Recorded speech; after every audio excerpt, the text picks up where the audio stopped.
What's up, YouTube? It's Joe Catchpolia sitting on the couch, making some money, investing in fractional real estate online, as usual. Today I'm going to talk to you about the most recent Mogul listing, which is a 7-bedroom, 6-bathroom pad split in Stone Mountain, Georgia. They call it the Glover. Before I jump into that, I just did a video about the Mogul clubs. If you didn't see that, feel free to watch it. But I wanted to mention I do have my favorite club shirt on, the Stay Inside Club. It's not a Mogul club. It's just, really all you do is you just stay inside. So anybody who wants to join me in that. It's one of the reasons I love fractional real estate, right? I've been investing in real estate for 20 years. Until I got into fractional real estate, it was really difficult to stay inside and actually still get good deals. I managed to do it to a certain extent, but it's one of the reasons that I love fractional real estate. Just thought I'd share that because I was talking about clubs recently. Anyway, let's talk about. I'm going to try to do a pretty quick due diligence video on this one. One of the things that I really like is they gave us a little bit more detail in the scope of work. I wouldn't mind them giving us even more than this, but this is nice. So it's a 2,000 square foot property. It's being converted to 7 bedrooms, 6 bathrooms. So they're adding 3 bathrooms.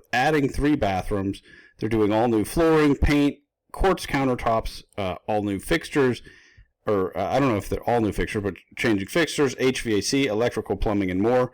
So letting us know that it's a very extensive renovation, something that we haven't really seen from them in a lot of their listings. We haven't seen, what are they actually doing? So I like that they added that. I know somebody brought it up. I've mentioned it a lot of times in videos, but I know somebody brought it up on their webinar that we'd like to see a scope of work. It's one of the things I really like about Mogul. They are listening to us. They're listening to feedback. They're changing things when they can. Sometimes they'll explain why they can't change something, and have pretty rational reasons for it, not just that's a lot of work, we don't want to do it. So it's one of the reasons that I like them a lot. You can see that, they're showing 3 floors in their floor plans, and I believe what this is a split level, right? So it's like this little section is this part here. This is the first floor of this building, and this is the second floor. So, and that's why you have, half a stair down, half a stair up. I think that's what's going on there. This is one that makes perfect sense to me, the layout. There wasn't anything that was confusing to me, except I think, let's see.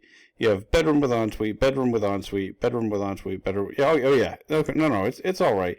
Just the 2 bedrooms that are sharing a bathroom. They look like they're not really close to each other, but I think it's really like you come out of this bedroom, you go up a set of stairs, and those stairs are right here, and then you'd be by that bathroom. And I think, if I'm correct in my assumption that this is a split level, it's not like a full set of stairs even to get there. So I don't believe that this person is really having to go to to a whole nother floor. They're going up. It's probably like 5 or 6 stairs. When I've been in homes that are laid out the way I'm assuming that this one is. I could be wrong about that, but that's what it looks like. There is quite a bit of this one left. It was launched yesterday. There's still $130,000 remaining to purchase it. Regardless of the outcome of, whether or not I like this one, I'll probably not buy any because I already own several pad splits in the Atlanta market. Oh yeah. Stone Mountain, Georgia is a suburb of Atlanta. It's in DeKalb County. Like we always like to look at population trends. Yeah, it had a huge decline between 2000 and 2010, but has gone, up considerably since then. Notably, it hasn't reached its prior peak yet, right? Or at least it didn't by the 2020 census. So that is a little bit worrisome for me when you have, when you're below where you had been now. Because why are we renting rooms versus whole properties if we don't have a density problem, right? If there used to be more people living in this area than they are now, is housing really that scarce? Well, it's something to think about, but probably, 20-year-old housing stock, older, but, is homes that have been vacant for that long might have just, sometimes you just lose housing stock, right? Like it's too, nobody's going to live it anymore. It gets dilapidated, it gets torn down. I don't know that that's the case in this neighborhood. It's also just a very small town, right? So the Atlanta market in general is what I would, what I'm more interested in, or actually, where are we? Yeah, the Atlanta metropolitan area, because that's where we're really falling into. And I don't remember, I know we looked at all this way back when we were picking up a lot of those. Yeah, and you don't see that same trend in the market as a whole. So it could just be something, 400 people is just not that many people. It could be that an old apartment building got torn down, took out a whole bunch of housing stock. Like, I don't know. It's one of the things that we are always at a disadvantage when we're investing in fractional real estate in markets that we don't know. If this were a little suburb in my area here in San Antonio, and I'm looking at these numbers, I'd probably have a story to tell you on why something changed, what happened in that area. And I don't have it here, but it's especially because in the last decade, you've seen growth again. It's not something that would stop me from investing here, especially because the wider market is just, still growing like crazy. I'm going to close that up. I'm going to get some of the easy stuff out of the way first. FEMA flood map looked good to me. I had a hard time. It looks like it's working now. Yeah, but it kept... Oh, now my cat's going to attack me while I'm doing this video. Sorry about that. But yeah, it seems like we're just in a regular X flood zone. I don't know. No, you have to stop. Oh, and I guess I left this up too long. Let me close this ad. Spot crime gets weird when you leave it up for a long time. I started getting ready for this video and then I stopped. So this is one of the best spot crime maps we've seen in the Atlanta market. Now it is because, we're not in Atlanta proper. We're not, it does seem like everything's pretty spread out.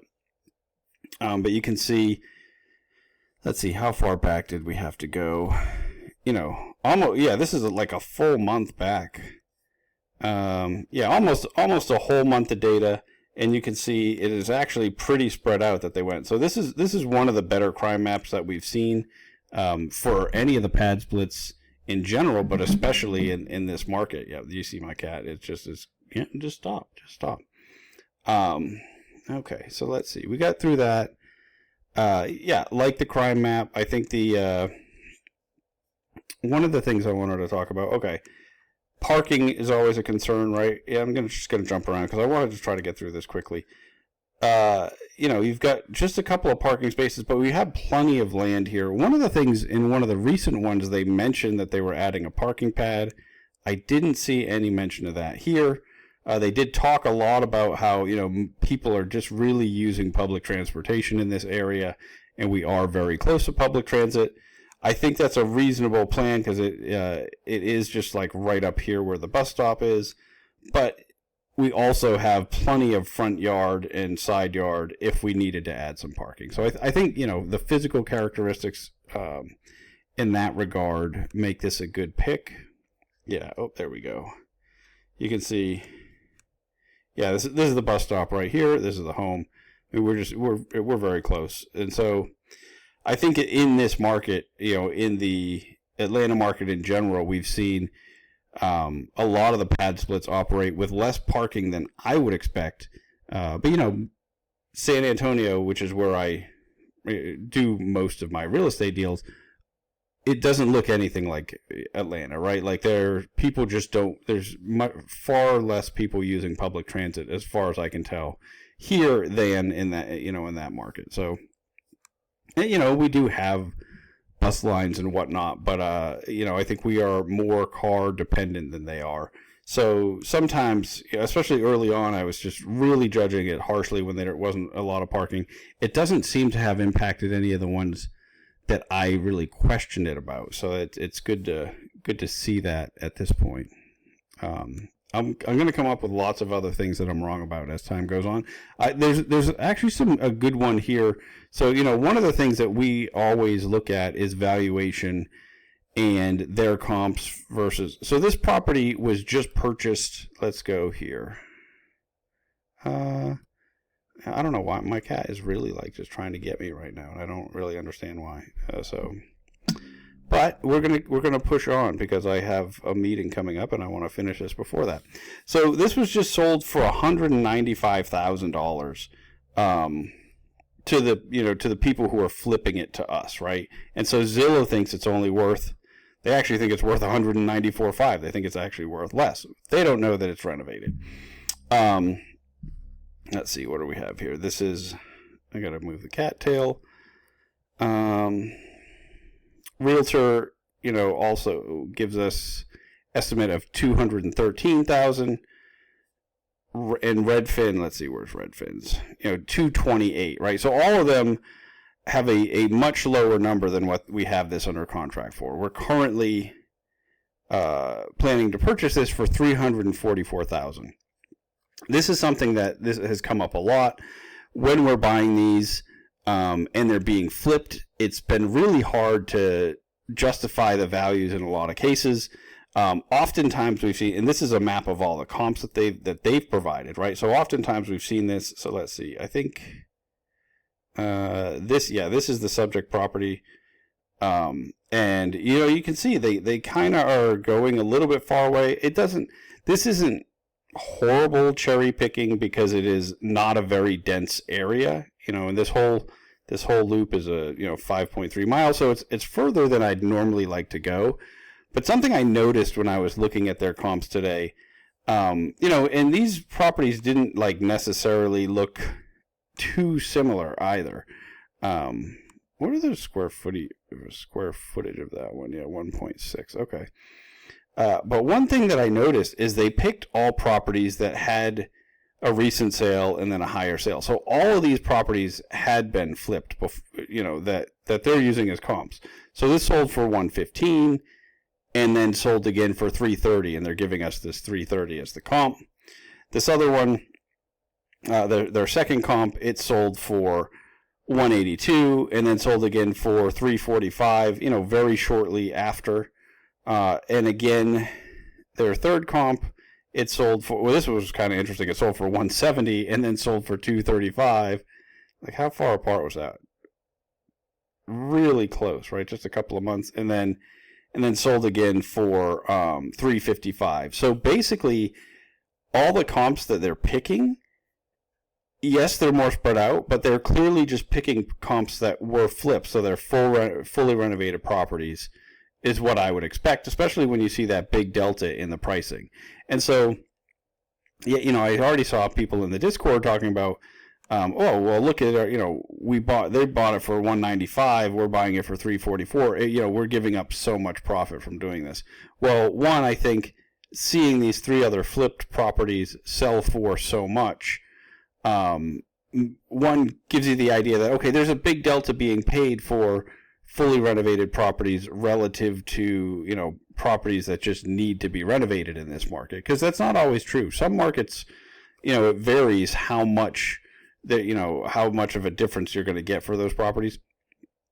And it also, kind of shows, gives you an idea of the amount of profit that flippers are getting in this market, right? Seeing or at least the total budget and the profit, right? Because you don't know how much of this was spent versus, but seeing that there's a very large difference between what people are willing to pay for, the renovated property versus not renovated is, I think it's a good illustration. And so one of the things, if anybody is interested in doing this, I'm curious if we go back and look at a lot of the older comps, is this how they've been? Because I've accused them of it looks like they're just cherry picking. I can't figure out, because in some of the other ones, the properties are much further apart than these, or at least these are pretty far apart, but they're just not very dense neighborhoods. So it doesn't seem as egregious to me.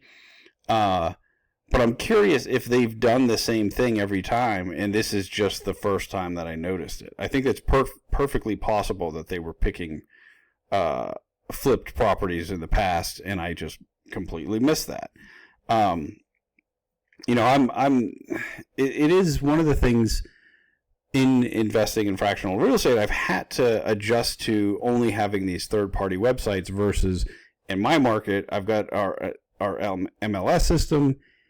It has, so I have just much better data. It's a lot easier to look at all the past sales, the past listings, what all the notes that went on. And so I'm used to doing that. And so sometimes I feel like, okay, even though we have all this information out there, it still feels like I'm never getting a full picture. And especially because we're looking at so many different markets and the way, things are done in different markets are different. Before I forget, please like and subscribe. In the description of this video, I have links to all the places where I'm currently investing in fractional real estate online. Please feel free to use those links. Some of them are affiliate links. Some of them will give you some money if you invest a certain amount within a certain time period. Make sure you read the terms and conditions and do your own due diligence on those platforms. Just because I'm investing on them doesn't mean that you should.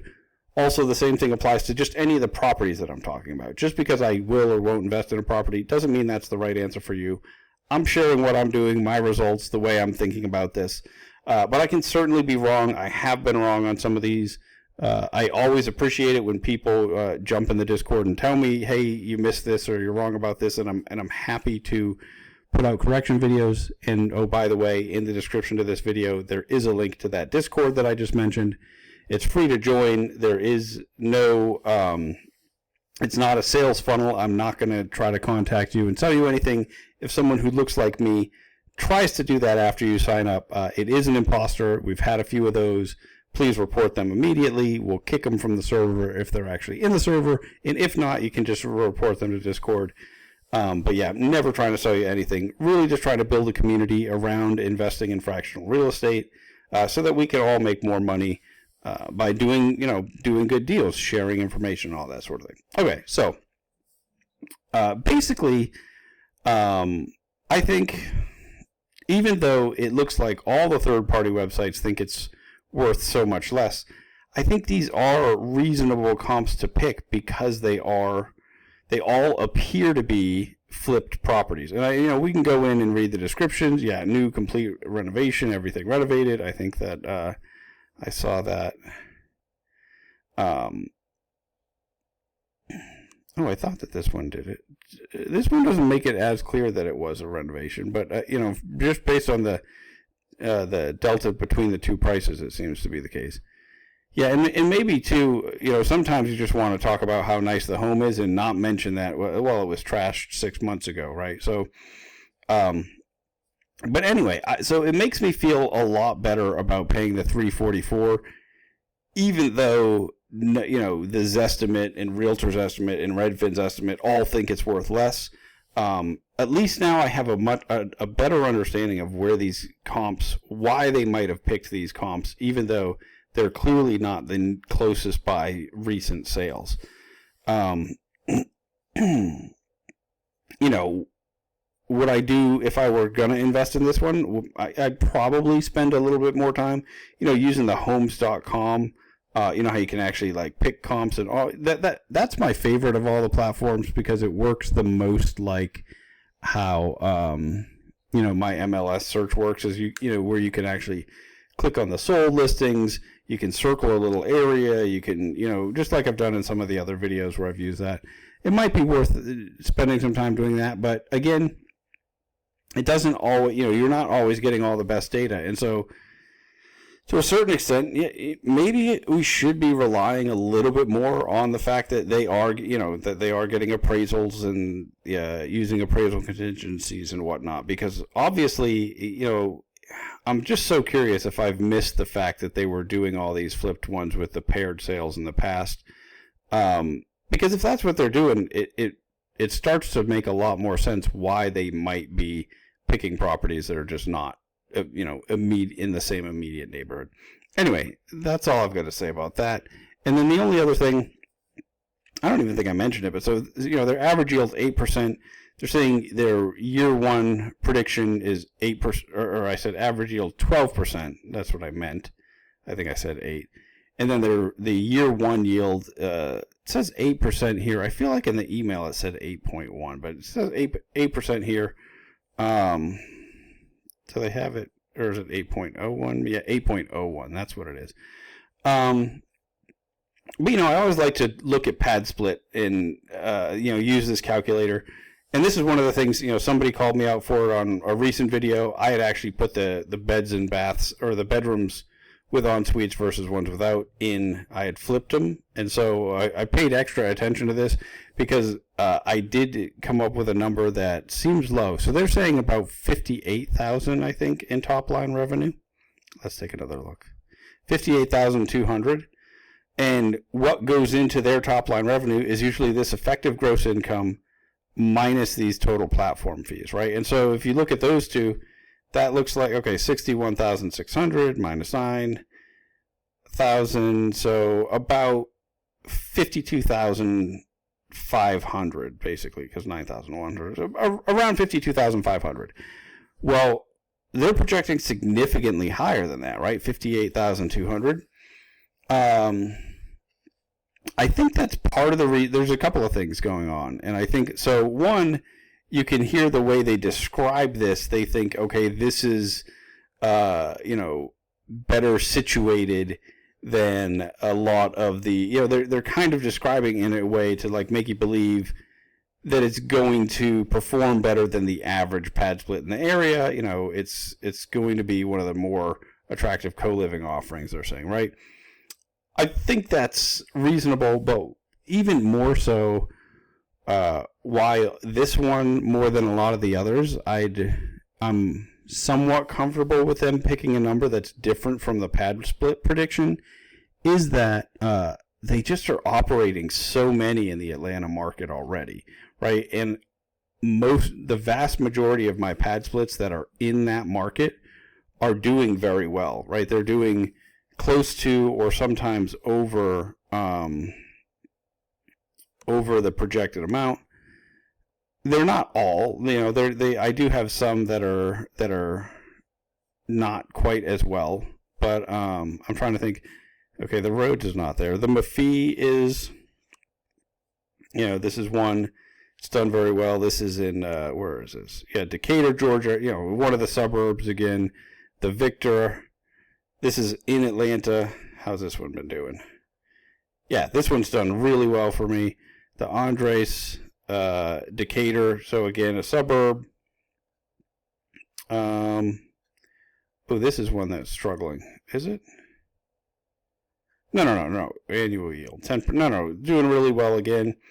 The Chelsea. This is one in Atlanta. I think this is one of my best ones. Yeah, so they just have a whole bunch of these. In Douglasville, Georgia. I think this one's also. Oh yeah, this is one of the worst Padsplits that I have with them, and yeah, it's doing 7%, 8.7. It's doing pretty well.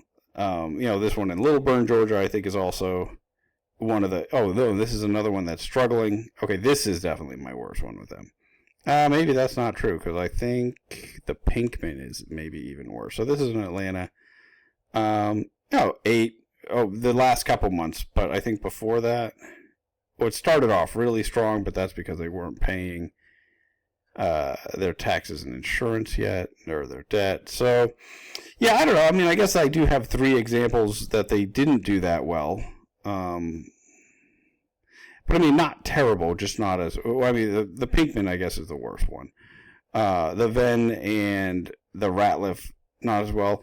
So I guess that's one thing to look at the trend, right? Like I have these ones that are doing just amazing, and they're sort of the early ones that we bought with them, or that I bought with them. But I just feel like they should really understand this market, even though it's another sub-market in the overall market. I think the manager that they're partnering with, their operating partner, because I don't think, right, they're not just doing it direct, CPM. I think they just have to have a good idea of how these are going to perform and be able to help them set a prediction that, is going to be a little bit more thought out than just using this tool. So I can kind of get behind them having a number, that is, I mean, $6,000 though difference, or no. What did I say? 52? Yeah, 52 and 58. So yeah, about $6,000 difference. I guess that is, it's more than 10% difference. I don't know. Like, I can understand why they would feel comfortable picking a number that doesn't match the tool exactly, is I guess what I'm trying to say. I know this is a market that really, there's just proven demand for pad splits in general in the Atlanta market. But I'm still a little bit hesitant, because because this is, again, one of the lower, over time they've lowered their, year one yields. 8% is lower than the predictions were on a lot of those earlier pad splits that are doing really well. Because of that, and because it is, this is one that they're not buying an existing pad split. They are, counting on the renovation and the ramp up and everything to go well. I guess that does make me nervous to have that combined with the fact that they're projecting over what the pad split calculator looks like. So far, and it seems like open this up. I do have. I've only bought so let's see. The Pinkman was one where it was operating as a pad split, but they had some additional. They basically had the seller do some additional work, and I thought that, hey, this is great. It's more of a value add deal, but it's turned out to be really rough. And part of it is the ongoing operating expenses that they said, come from basically work that they had identified that needed to be done up front. So, I was kind of surprised when they made that comment, but it makes sense why we've had really high OPEX on this one. But then I have several that or a couple, I guess, that they have where they're, it's this same plan that they're doing here, where they're buying it. The seller is basically flipping it to us, doing this renovation, getting it all set up as a pad split. But I don't have any that I've owned like that for a while to know how well they're performing. And so I've been really hesitant to just buy any that are like this until we see how good they are at making those projections and hitting those projections. So I guess overall, if I didn't own any pad splits in Atlanta right now, and I was really just looking to put more money to work on Mogul, I feel better about the valuation than I have in the past on a lot of these, just because I understand where they're coming from with their comps a lot more on this one. And again, maybe it's just that I missed it on the other ones. And then I never like it when they are projecting above what the pad split tool says. But in this instance, I'm always waffling, right? I'm always wishy-washy on this stuff because I think there's stuff to consider on each side, right? Like, I think in this instance where it's a market where they just have so many operating, it does make sense that they might have some information that we don't have and understand, why this one might outperform just what the tool is going to spit out for us. I don't know. Anyway, like I said, I wasn't planning on buying this one either way.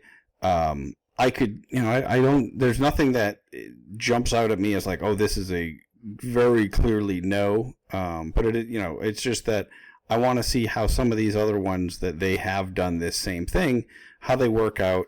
I have 18 properties with them. I want to see how they're able to turn around the short-term rentals that are suffering, how they end up doing with the couple of pad splits that aren't doing as well, right? I mean, as I pointed out, there are three that, one, this 7 and 8%, it is hard to say that that's struggling. It's just not as good as my 10s and 14% ones.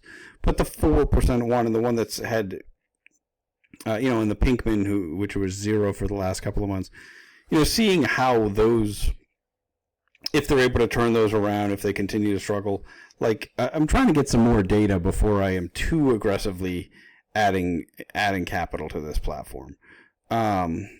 If you're buying this one, you know, and you have more reasons you're excited about it, please feel free to jump in the Discord or put that in the comments. Or if you think there's stuff that I missed, reasons why you shouldn't buy this, please share that as well. You know, I didn't actually look at, I didn't spend a lot of time looking at the physical characteristics, like, I don't know what's going on with those trees. You know, obviously there's something growing on them. I've actually had problems with properties in the past where you've had, you know, a lot of mature trees too close to the property. I don't know that that's the case here or not. It'd be something that I'd want to look at. Let's see. If I were planning on buying this, I mean, this is just a nice wooded area. It didn't jump out at me at first, but yeah, I mean, you have some that are overhanging the property. Sometimes they can just be a bigger maintenance expense. Obviously, sometimes you know, they can be a problem if you have, you know, older dead wood that falls on your, you know, branches that fall on your property and whatnot. I don't know that that's something that I'd be overly concerned with, but I don't know. Just looking at the picture while I was talking made me think about that, because I don't know what is growing on that. It doesn't look like those are just the leaves of that tree, like, or it's just a tree that I don't know because we don't have them here or something. Anyway, if you know what kind of trees those are, let me know about that too, because I'm kind of curious. Now I'm really done rambling for the day. But please do share if you're, you know, if there's stuff that I've missed in my due diligence, and I'm sure that there is. I love it when you guys share the info either in the comments or in the Discord. I really appreciate, you know, we've had more and more people jumping in, being helpful on a lot of these different, you know, talking about properties on lots of different platforms. A lot of you like to DM me. I don't know if people are just shy. That's fine. That's perfectly fine. I think the more that we interact as a community versus just like sending me the info and me sharing it, the better that we'll be. One, because, you know, sometimes I just like to take naps, and you know, when I missed that last Mogul deal, I really feel like it's because I slept half that day, and then put out some other video because I had missed that email, and then the next day it was already sold out. Anyway, that's it for me for today. Until next time, I'm going to just keep making mistakes so that you don't have to.